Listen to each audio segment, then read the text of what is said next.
everybody. Welcome to Autoimmune Table Talk today. I'm Maggie Yu, MD, functional and holistic medicine physician. And today, the topic of the week we are going to be talking about is the role of trauma in healing. What's the role of trauma plays in disease? I know we're talking about autoimmune disease, but this model, this discussion around trauma fits into any disease that we're talking about, not just autoimmunity. And I posed a question on my last Facebook Live that I did, asking people if people thought that trauma played a role in their disease. And if more people were interested in talking about it, that I was going to go ahead and do an autoimmune table talk this week about it. And here we are.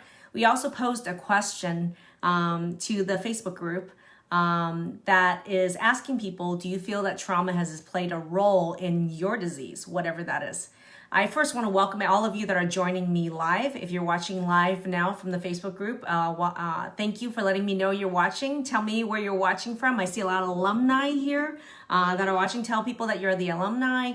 And if you're currently in the program, let people know you're in the program. I see a lot of active users in the Facebook community members in our Facebook group. Amy, how are you doing? Catherine, how are you doing? Thanks for letting me know who's watching. Tell me a little bit about you. And the question of the day we're really talking about today is, what is the role of trauma in disease? First of all, warning. I want to give a warning to anybody that if you have some big triggers around trauma for yourself, and it really is disturbing for you to hear or talk about trauma, feel free to turn it off. And that's why the title says trigger warning. Don't watch this further if you are easily triggered or you have some trauma issues that are very affects you deeply and it troubles you to hear about it. Because today I am going to be talking about trauma, and a lot of it is my own trauma. And I'm not, I think it's important. I say that this is probably my most personal Facebook live and share, because it is. It's not easy. As a doctor or as a woman to talk about some of my own trauma. And it really did take several members of my team to actually really encourage me to raise this question to the group.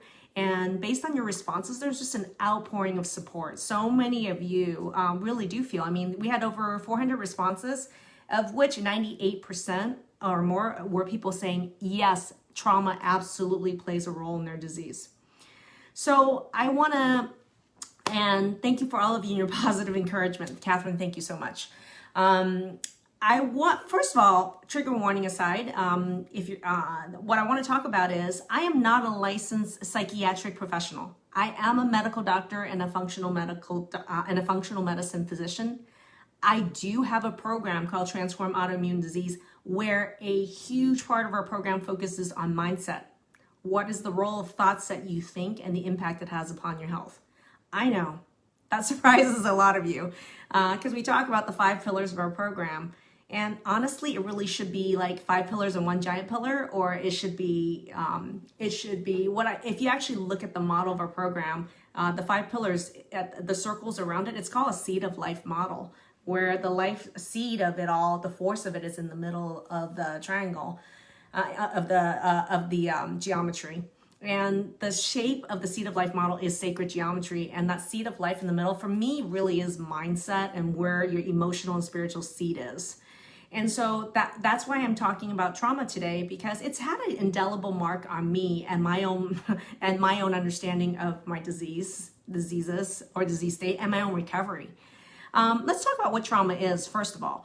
For a lot of people, trauma can be physical. So there's a lot of you that have joined from the TBI, which is traumatic brain injury, Facebook group and discussion, concussion discussions. So I want to welcome all the TBI people where it literally is a traumatic brain injury. It's an injury to the brain that's traumatic, physical injury, right? In my case, I had multiple motor vehicle accidents.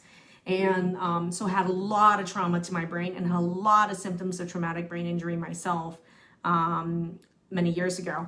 And that had a major impact. So it could be physical, like, literally physical trauma to your head or to your body, like a motor vehicle accident. I had someone actually who, one of my staff members told me that it was the birth of her child, something traumatic with the birth of her child, and that vision of what happened with her child flashes before her recurrently. It's just that traumatic memory of something that didn't happen to her, happened to her child, but she remembers it. So it's a recurrent event in her mind that triggers traumatic feelings of being anxious, worried, upset, you know.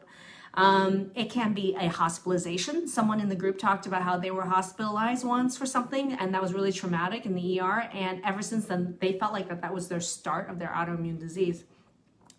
And it can be the death of someone close to you. There could be childhood trauma as well. And childhood trauma can be physical, emotional, sexual. And for us adults, it can be financial trauma. I mean, dealing with the trauma of bankruptcy or a divorce could be very traumatic. How many of you feel, based on what you just heard as a definition of trauma, feel that that was actually the triggering event of your disease? If you do, can you write in the comment section below? That would be really helpful for us to collectively share this experience. I most importantly want to talk with you and engage with you. I don't want to talk at you. So if you can share, if any of that resonated with you as a trigger for your disease, please comment in the comment section. That would be great. Okay? If you know of somebody where it was obvious that that was a trigger also, and you can sympathize or empathize with that, feel free to comment in the comment section below as well. So for me, I can tell you that my motor vehicle accidents were a big physical trauma.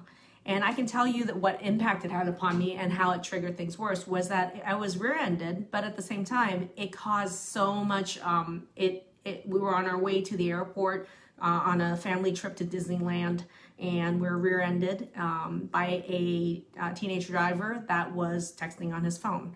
And that had a tremendous impact upon me because it created a lot of disc problems, neck problems, and all that. And I can tell you what happened as a result of it was that just even the trauma alone, what I remember was just sitting there and being crashed from behind, but my neck completely tensed up, okay?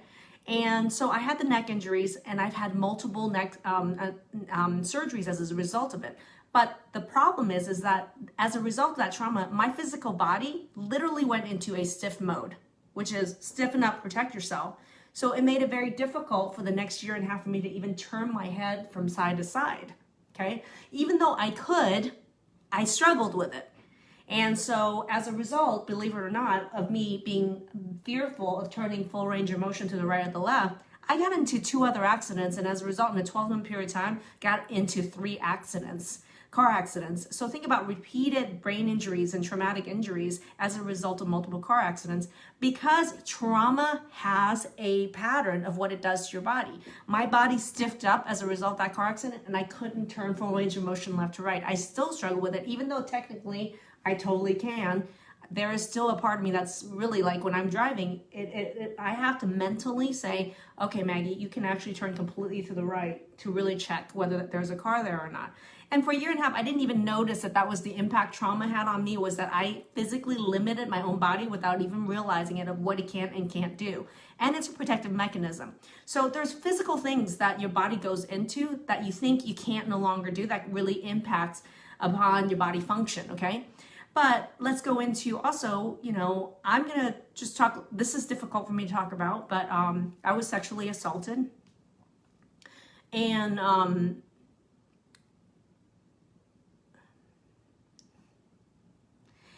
I think that the impact of that is, and for a lot of sexual assault survivors, is that in hindsight, now that I've worked through years of, you know, I've gone through all the mindset work and have come out the other end, one of the things I recognize huge is that a lot of us trauma survivors, especially if we're children, or if it was sexual assault where you were in a helpless state, it's not a short event, you know, it's an event that can go on for quite some time. A lot of what we do is we dissociate. We shut down and we mentally dissociate. Move your body away, move your brain and your spirit away out of your body, okay? And I realize now when I look at it is that absolutely triggered a whole cascade of shutdown and dissociation for me. That was my physical health, but it's also affected all my relationships as a result of it. So I think about how this is something to think about, which is If you shut down at pain, whether it's emotional or physical, and that's what you learn to protect yourself in the moment, and it worked at the moment, it's an unconscious loop that you get yourself into. Is that's a really great mechanism to protect yourself. Well, maybe at the time it was, but if you think about how does this play out in health, this is how it played out for me, which was that I would look at symptoms, I would feel symptoms in my body. Let's talk about pain, okay? Physical pain. If pain level for me was a level 1, 2, 3, 4, or 5, I wouldn't even notice it. Okay, my self-awareness of pain, I subconsciously and unconsciously already shut it down because I don't want to feel it. I have shut down and dissociated myself from feeling pain in my body because it's too painful to even think about it or experience it. How many of you understand what that shutdown or dissociation is? So what's the result of that is that I learned to ignore my symptoms until they were 9 out of 10 or 10 out of 10. And think about it. If pain level is 9 out of 10 or 10 out of 10 before you pay attention to it, that bull's already out of the cage. That bull's in the ring running around, and it's really late to have an awareness level that's late about your own body's messages to you. But that's what happens when you use this protective mechanism in that traumatic state. Yeah, Jenny says numbing, right? How many of you numb your own pain or have a very low awareness level of it? And think back to how many of you have had traumatic experiences where you had to do that as a survival mechanism. And what it translates into for me was ignoring and ignoring and ignoring and negating my symptoms that they don't exist because damn it, I don't want to feel pain. And that translated into ignoring symptoms in my own body until it was really late. The other thing is that it affected my relationships with people. As far as emotional pain, I didn't want to experience emotional pain either. So let's be honest about this. You get into a conversation with someone and let's say it escalates into an uncomfortable conversation, okay? Those of us who have experienced shutdown dissociative state, what do? Some of us, that shutdown of that conversation, that you're dead to me, or I'm not going to talk to you. What do you think that's really about? Right? I know it was about for me, and it was shaped by the trauma, which is I don't want to feel emotional pain. And if I think this conversation is going to initiate emotional pain, I'm done. I'm going to disconnect from it.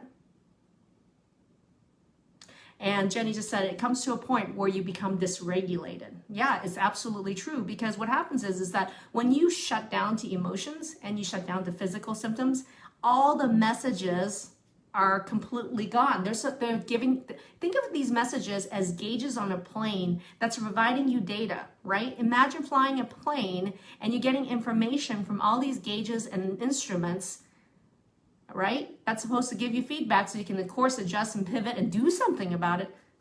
Talk about ignoring all of those and flying without those alarm bells coming at you, those numbers coming at you, those gauges coming at you. That's what one of the effects of trauma survivors is that the shutdown, the dissociation, the numbing will cause you to really ignore those physical symptoms or emotional symptoms. And then as a result of that, what happens is you have tons of health symptoms that you cannot deal with until they're too late. I think about pain like when if you can actually know, like, oh, there's a slight elbow pain right here that's just starting, and you know it's actually one of the flares associated with your disease, let's say rheumatoid arthritis, and you catch it at 1, how easy is that to turn down? Versus it's 9 out of 10 now, and I can't even sleep for like a week because of the pain, and now I'm saying it's a problem. So trauma plays a huge role in our trauma response. It plays a huge role in shaping your health responses and outcomes, but in itself can actually trigger a lot of health outcomes. We know now there's actually already data and studies that actually show that a traumatic or stressful event can already make changes in your gut biome, your gut bacteria, in what your gut bacteria actually produces, in your brain neurotransmitters. Stress and trauma, we know in itself also triggers disease, okay? And that link is clear. So this is why for me, I mean, how many of you are, is this resonating with you, or is there an aha moment that, wow, there really is a role that in my life where trauma has triggered the onset of disease, or it's made the diseases worse because of the compensatory or protective mechanisms my brain and my body got into as a result of it. A little bit of both, right? Or a lot of both. Yeah. Okay, if this is resonating with you, please let me know in the comment section. That'd be really great. Now, this is why I'm sharing this, not for voyeuristic reasons or to purge anything, but I want to say that what's really important is that this is why when you look at Transform Autoimmune, our program, Transform Autoimmune, a huge part of it is mindset work. And I don't talk about it as much because I think most people expect a medical doctor with a program around autoimmune disease to be talking about just medical components. But I feel like I'm really doing disservice when I don't highlight that it's absolutely a mindset program to change how you think and these thought patterns that are extremely destructive. One of the things I've really learned a lot is when I'm dealing with, is to even notice the awareness. There I am shutting down. I notice now pain at level 1 and 2. I didn't notice it before. I notice it now. So this increased awareness has been incredible because you get to intervene earlier and earlier in pathology of your body when you have awareness. So most importantly in this video, I want to point out that awareness is really important, and I want to raise the question and I want to raise the bar of your awareness of the role of trauma and how important it plays out and why for me it's also mindset work is a crucial piece, changing those thought patterns, being aware of it and interrupting it and changing it is how you're going to get different results and different outcomes. And that is just to give you an idea what some of the mindset work that we do in the program is, why we do mindset and why I say it's a big mindset program. Even though it's not something, I think it's kind of hard conceptually for a lot of people to be like, why do I need a mindset program for my autoimmune disease or for my hormones or for anything else? And I just want to share this experience to show you guys how important it is to actually change how you think. Me being aware that I was scared or subconsciously not allowing my neck to turn fully to the left and right caused me to nearly die in several other car accidents. And that's a very physical example. But think about being limited emotionally or physically where you completely shut down to your pain symptoms or you completely shut people out. How much of the traumatic effect would that be downstream on everything, your relationships, your health, your finances, everything. So I hope that was helpful for you guys to understand that, I think I recognize in myself and in my own journey that trauma had a huge role. And I'm hoping that sharing it will help more of you feel comfortable in sharing that experience or even just being aware of it and then starting to address it. Tim Ferriss actually recently did a podcast about trauma, and he has a really great webpage around trauma. If you want to check out Tim Ferriss's podcast around trauma in his life, as well as trauma resources.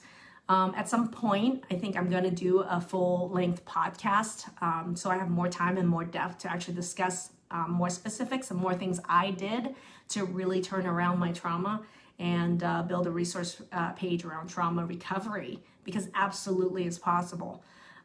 If you guys are interested in me doing a full podcast or going a deeper dive, I would love for you to comment in this comment section below, deeper dive, or you can write podcast, and I will make that happen, as well as if you're interested in a trauma resource page, I'll see what I can do with that, all right?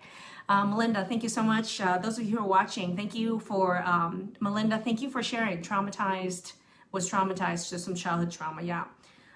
Chris is saying she would love that, love more podcasts around and some resources. Joy says trauma from growing up with addiction with parents. I hear this a lot. Leslie says stress comes in many forms and can trigger different processes. Virus can behave similarly. So interestingly, viruses can and infection can absolutely also play a role in changing brain neurotransmitters and even thought patterns. Actually, there's a whole role of gut bacteria in brain neurotransmitters and brain health. So yes, there's a lot of connections. This is a very deep, hugely packed. This is why we have the whole program, Transform Autoimmune, around all these pieces and how they tie together. These are really good notices. Amy says, I grew up in a home with a drug addict that made life a living hell. Yeah. Addiction is a really, really huge trauma provoking to have a family member with that. To experience it yourself is very traumatic on your body and on yourself and everyone around you. So yep, I'm hearing addiction and addiction over and over again. And incidentally, there's a much higher rate of addiction in people with chronic disease and autoimmunity. And there's multiple reasons for that. If you guys are ever interested, if any of you are interested in learning more about what's the role of addiction and autoimmunity or disease, put it in the comment section. It is a topic I'm open to discussing. I had a practice and I'm currently working in addiction medicine as well. So it is something that I could absolutely speak more on if you guys are interested in talking more about addiction and autoimmunity or chronic disease. All right. Thanks everybody. Okay, that's really awesome. Thanks for all the engagement. And I hope you guys enjoyed this Autoimmune Table Talk. If you enjoyed it and you feel like someone could benefit from it, in about a week, this is going to be posted. You guys in the Facebook group get first dibs. Everybody else, we're going to be posting this to the Facebook page in about a week, Instagram and YouTube.